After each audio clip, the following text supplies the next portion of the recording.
Merci de renouveler votre confiance sur Kivu Morning Post TV, éliminatoire de la Coupe d'Afrique des Nations Côte d'Ivoire 2023. Nouvelle visite d'inspection de la CAF du stade des Martyrs pour les prochains matchs des Léopards de la RDC. Bras de fer entre le ministère des Sports et Loisirs en RDC et la Fédération Congolaise de Football Association sur l'organisation du championnat national. L'FC Saint-Lupopo, qui est en stage à Ndola en Zambie, a réalisé sa première séance d'entraînement au stade Lévi Monawassa. La ville de Goma va abriter un gala de boxe international ce dimanche au terrain paralympique. Le boxeur au Kenya est attendu dans la ville touristique les vendredis dans la soirée. Bienvenue pour ce nouveau numéro de Total Sport.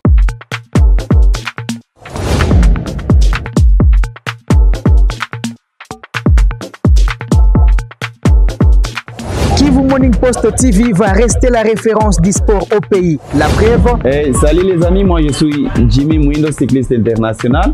Suivez-nous sur Kivu Morning Post. Allez. Je suis Jackson Lunanga, international congolais. Je vous invite tous à suivre les sports sur Kivu Morning Post. Je suis Jacques Kianga, journaliste et sportif basé en RDC, en direct de Kivu Morning Post.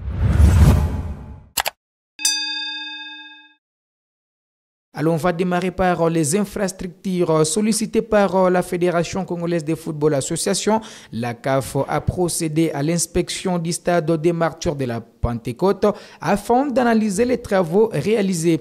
L'instance africaine accordera soit un refus ou une dérogation en attendant la finalisation des travaux recommandés. On va suivre les détails de la visite d'inspection de l'inspecteur ougandais. Le match nocturne pour cette dernière étape de sa visite a pris au moins 45 minutes pour tester l'intensité de la lumière sur la pelouse, et c'est avec plaisir qu'il a clôturé son inspection. À ces jours, les amoureux du ballon rond congolais croisent le doigt et espèrent que la CAF va homologuer le stade de Martyrs de la Pentecôte pour permettre à la République démocratique du Congo de recevoir le Soudan ici à Kinshasa lors de la 6e et dernière journée des éliminatoires de la Coupe d'Afrique des Nations Côte d'Ivoire 2023 prévue au mois de septembre prochain.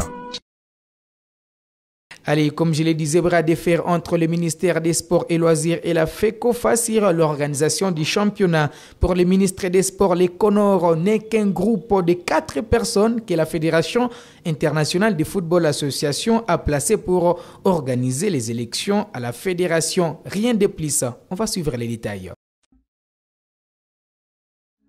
Les Jeux de la francophonie ont mis en silence les bruits de la Ligue nationale de football. Aussitôt rabattu les rideaux le week-end dernier, la saga reprend ses droits au sein des débats des sports en RDC. Alors que les organisateurs pensaient avoir trouvé l'idée géniale pour débuter à temps le championnat national, le remède au cas de force majeure qui le coupe toujours avant la fin depuis près de 4 saisons maintenant, le ministère des Sports n'était pas de cet avis. Entre les moyens des transports et les timings, repérés comme des véritables pierres d'achoppement, le comité de normalisation a semblé oublier ses limites en matière de décision. Et vous savez, les fédérations agissent par délégation. D'accord? Vous ne pouvez pas être au-dessus. Il y a un certain complexe peut-être. Hein? Les gens croient que quand il est à la FECOFA, il est au-dessus des lois. Non. Agissant au nom et pour les comptes de l'organe technique du football, le Conor ne serait aux yeux du ministre des Sports et Loisirs en RDC et qu'une simple délégation commise à la tenue des élections à la Fédération Congolaise de Football Association et que la question du championnat n'était pas dans ses compétences. C'est que nos amis du Conor ont une mission déterminée par la FIFA. Ils ont, je crois, 4 mois. L'objectif, c'est quoi? Organiser les élections, mettre en place un comité directeur. On attend que ce comité directeur, qui sera élu en toute démocratie, je crois au plus tard avant décembre, c'est ce comité qui va commencer à engager et à proposer des formules. Ce n'est pas un groupe de 4 personnes qu'on a mis pour organiser les élections, qui sort un peu de son calendrier et qui commence à prendre des initiatives qui ne sont pas prévues dans les cahiers des charges arrêtés par la FIFA. Et pourtant, c'est un autre comité gérant les affaires de la Fédé, sans aucune ligne rouge, des décisions, jugements ou instructions. Une formule adaptée aux moyens des clubs est en séjour la pomme des discordes entre l'instance fêtière du football et les ministres des Sports Claude-François Kaboulou-Mwana Kaboulou. Le Conor et la Ligue nationale de football se seraient accordés sur un championnat zonal. Mais en maintenant le 20 clubs, et pour les ministres des Sports, il est hors de question. Il faut faire table rase avec cette nouvelle formule. Nous avons dit non. nous nous inscrivons dans la vision du chef de l'État que le ballon roule à tous les niveaux. Plus tard, à la fin, alors là on peut organiser un play-off avec les champions des différentes provinces et on fait une formule rapide pour dégager les équipes qui doivent nous représenter. Ça c'est la vision du gouvernement, c'est la vision que nous sommes en train de défendre. Parce que nous ne pouvons pas autoriser un championnat qui commence le matin et le soir, il est en panne. Le football va rouler sur l'ensemble du territoire. C'est le seul championnat que nous soutenons et qui va certainement se jouer. Le calendrier est déjà lancé par la Ligne à foot. Allez, dans ce même chapitre, une lueur d'espoir à l'issue et réseau de la problématique des nouveaux formats réalistes du championnat national. Voici les résolutions prises à l'issue de la réunion tripartite entre les ministères des Sports, la FECOFA, mais également les dirigeants des équipes. La médiation du patron des sports donne une lueur d'espoir quant à l'issue heureuse de la problématique du nouveau format réaliste et consensuel à appliquer au championnat d'élite. Après un débat musclé, les responsables des clubs et ceux du comité de normalisation de la Fédération congolaise de football association, qu'on aura en sigle, les deux parties ont convenu de se rencontrer à nouveau ce jeudi 10 août afin d'harmoniser les vues. Ici, nous trouvons une troisième proposition qui s'est ajoutée. C'est pour ça que nous avons sollicité de nous rencontrer demain pour qu'on se mette d'accord. Il y avait une proposition de 10 clubs en 2 poules, Est et Ouest. Ils ont demandé qu'on puisse accepter de faire monter de 6 équipes en première division. Il faut que ce que nous allons mettre en place rencontre aussi nos statuts, rencontre aussi ce qui s'est fait au niveau international. On ne va pas rentrer dans une formule ancienne simplement parce qu'il faut satisfaire certains. Lambert Osango est le président de l'association des dirigeants des clubs de football du Congo, ADEFCO. Et nous avions émis les vœux de trouver un format qui est si simple, mais un format consensuel, un format si important. C'est-à-dire que le championnat se joue en 3 zones. Parce que ces formats-là, on va trouver l'ancrage au niveau du sport, à tous les niveaux, et un mouvement souhaité également par toute la population. Donc c'est demain qu'on saura exactement ce qui devrait être considéré pour le championnat actuel. Nous, acteurs, nous tenons absolument à ce qu'on retrouve le terrain de jeu, nous tenons absolument à ce que les soucis tant aussi aimés par la FIFA et CAF, c'est-à-dire qu'il y ait un format consensuel, un format dont les clubs ne dépensent pas autant d'argent, nous dépensons toujours, mais un format dont les championnats va faciliter le football de décoller. Le Conor était à couteau tiré avec les sociétaires de la Ligue nationale de football. Les clubs rejettent la formule proposée par l'instance fêtière, la jugeant coûteuse. Allez, on va rester toujours en football. Pendant ce temps, les équipes préparent bien sûr la reprise du championnat. Lupopo qui a érigé son quartier général en Zambie pour préparer les championnats nationaux a effectué sa première séance d'entraînement. C'est mercredi au stade Lévi Monawassa. Détail de la cellule de communication des cheminots.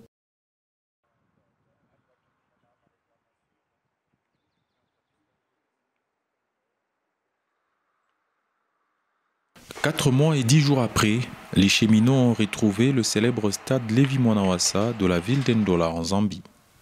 Leur dernière apparition sur cette pelouse naturelle remonte au 19 mars de l'année en cours et le match nul concédé face à l'USM Alger, 1 but partout. Ce mercredi 9 août, le groupe jaune et bleu y a effectué dans l'après-midi le premier entraînement du stage de pré-saison sous le regard de quelques membres du comité sportif qui sont sur place. Pendant près de 2 heures, le coach Magasuba et ses poulains ont travaillé avec panache, sourire et bonne humeur. Cerise sur le gâteau, Cartier Dembélé, Valentin Nouma, Draman Kambou et tous les autres nouveaux joueurs ont été soumis au traditionnel rite initiatique. Une longue séance de bleusailles élargie au personnel d'appoint.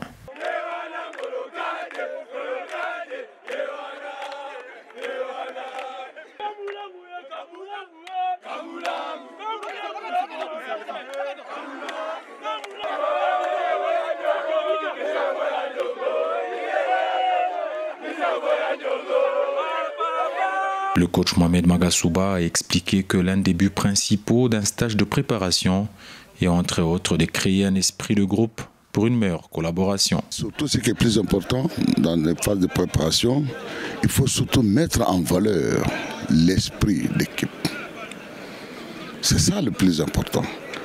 L'esprit d'équipe, ça veut dire que vous allez réunir les enfants autour des objectifs, n'est-ce pas, de la saison, mais à travers une concentration dans un lieu, par exemple une mise au vert quelque part, pour pouvoir renforcer en tout cas le caractère un peu plus social des uns et des autres, parce qu'une équipe de football, c'est des liens qu'il faut tisser entre les différents joueurs, pas seulement sur le terrain, mais en dehors du terrain. Et le meilleur lieu pour le faire, c'est pendant le stade de préparation, pendant une mise au vert. Et en ce moment, le coach aura le temps, parce qu'ils sont un peu isolés, le temps de véhiculer sa philosophie de jeu, ses principes, de mettre au point l'esprit d'équipe. Ce qui est très important, le ciment le plus important pour une équipe de football. Et ensuite, tout cela dans un creuset, comme on l'appelle, d'union, de synergie d'action, et pour pouvoir booster à la fois, comme je l'ai dit, le moral, l'esprit, la technique, la stratégie, tout ce qu'il faut, tous les ingrédients qu'il faut pour la performance, pour l'élever au plus haut niveau et ensuite aller à la compétition. C'est donc parti pour une nouvelle phase de préparation à plus d'un mois du deuxième tour de la Coupe de la Confédération.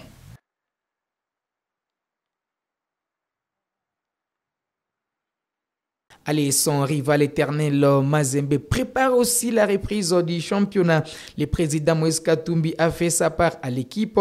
On renforça l'effectif avec des nouveaux joueurs et la coordination des supporters joue désormais son rôle de redynamiser les secteurs détaillés.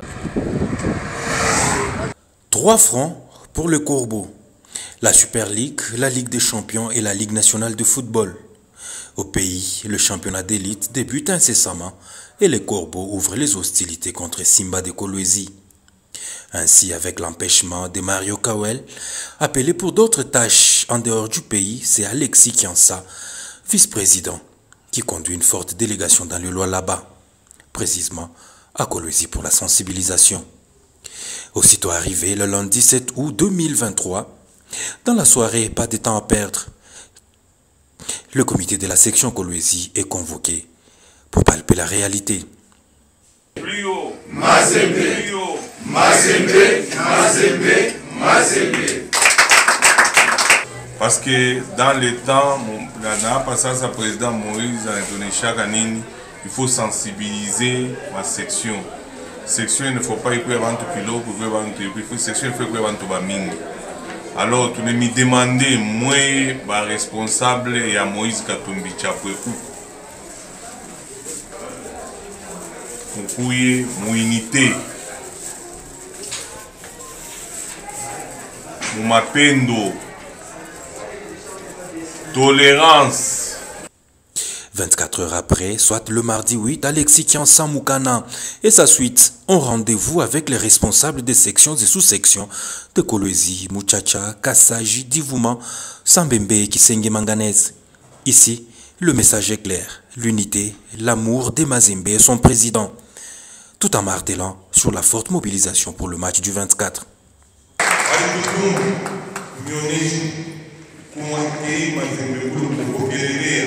Kumpeleka kwa entraînement kuenda kustad na shule ya maji kufikana kustad wanasema watu wa Kolwezi baoneshe vile banaoneshaka haina maana ya kwanza Mazembe afika Kolwezi parce que nous sommes reconnus Mazembe quand la coordination est unie Mazembe est imbattable. C'est pour cela que nous avons donné ça. Akuta kwa coordination ingine ya pili. Haita kujaza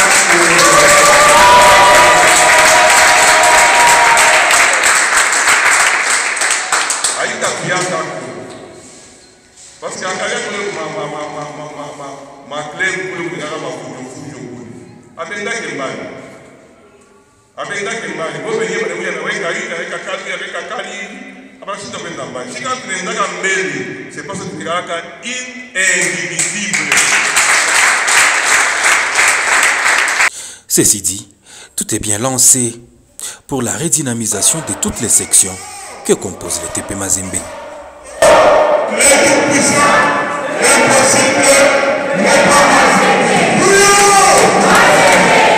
Allez, on va enchaîner avec les Nobles Arts. La ville de Goma va abriter un gala de boxe professionnel. Le boxeur Kenya Victor Wasonga qui jouera les combats vedettes de la soirée le 13 août au terrain paralympique contre Gaëla Soumani est attendu de la ville de Goma. C'est vendredi à partir de 17h. On va suivre en image les derniers combats de Gaëla Soumani, mais aussi son adversaire Victor Wasonga.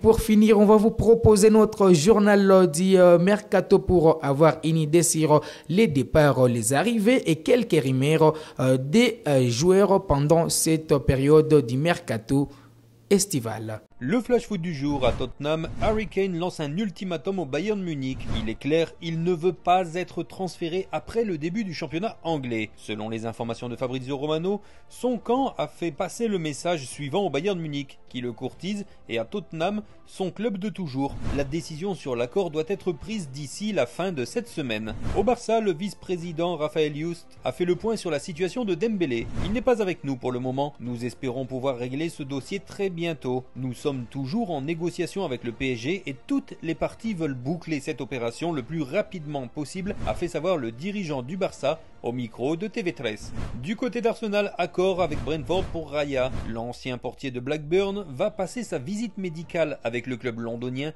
dès cette semaine afin de s'engager dans la foulée jusqu'en juin 2028.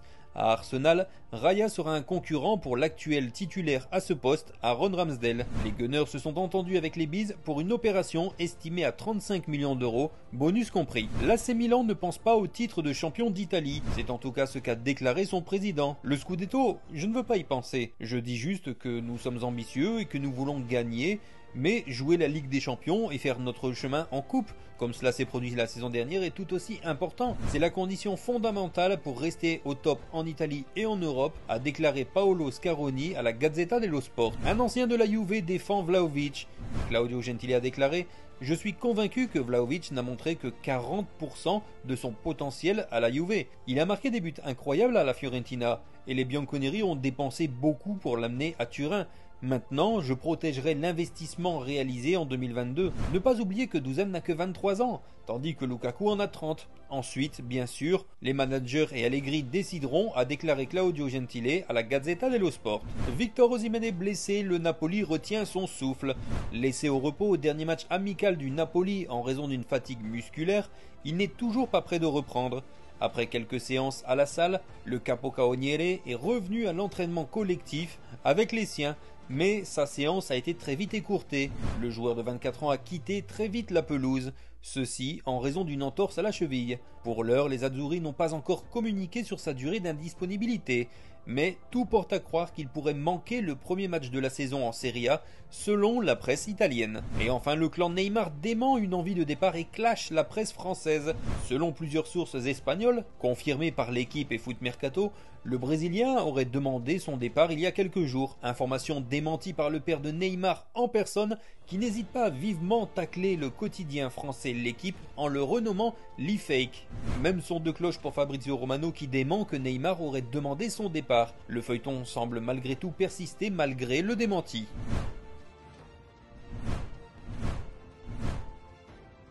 Allez, ça sera tout pour ce numéro de Total Sport. Vous l'avez aimé, dites merci à toute l'équipe de Kivu Morning Post TV. On se fixe et rendez-vous très prochainement avec ces mêmes plaisirs.